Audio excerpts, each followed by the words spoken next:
All India Football Federation Under 17 Elite Youth League 2023-24 gi champion Oiraklaba Classic Football Academy gi Sannaroi sing ngasi Imphal da thunglakhre. Goa gi Nagao Panchayat Ground da sanakiba league adugi final match da Classic Football Academy na Sudab Delhi FC bu maithiba piduna league asigi champion thangna na oiba ngamkhibani. Champion Oiraklaba Classic Football Academy gi Sannaroi sing aduna ngasi Imphal gi Beauty Candrasit International Airport ta thunglarabada Academy asigi official sing Sannaroi sing gi imung manung amadi miyoi kyana airport ta lai pareng hukduna taram okhi.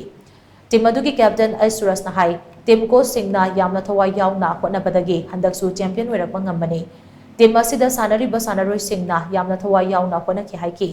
Team adugi coach M Subhas na hai handak academy asina mai paglakpa asi tharaga ani subani Sannaroi sing kana hotnabadagi mai pakpa ngambani league asida soidana mai pakani haibagi thajaba mamang thaktagi hauna laiki haina so mahna makha taki.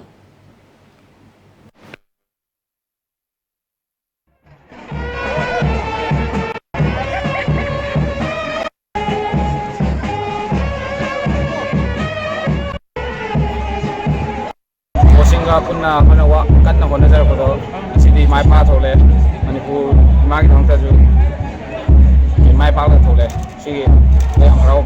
khoi ni youth league lab under 17 lawri se khoi na hona jaba maman mayam ang kui dana khoi chahi mari manga makhai mu thule player mayam tor ka loina ba ada mamang chahi final lawr jo handak som ka lok daba ya de hai tor ka mayam tino hona ba ne ko process mayam staff mayam tino hona raga moi na fin da 100% pi de khoi ga handak kesi harau ba mayam tori mayam se thangoi ba ada mayam sina 100% fi ba tung da khoi final lawni handak anga mayam se sarang tung da khoi lawba ngam ba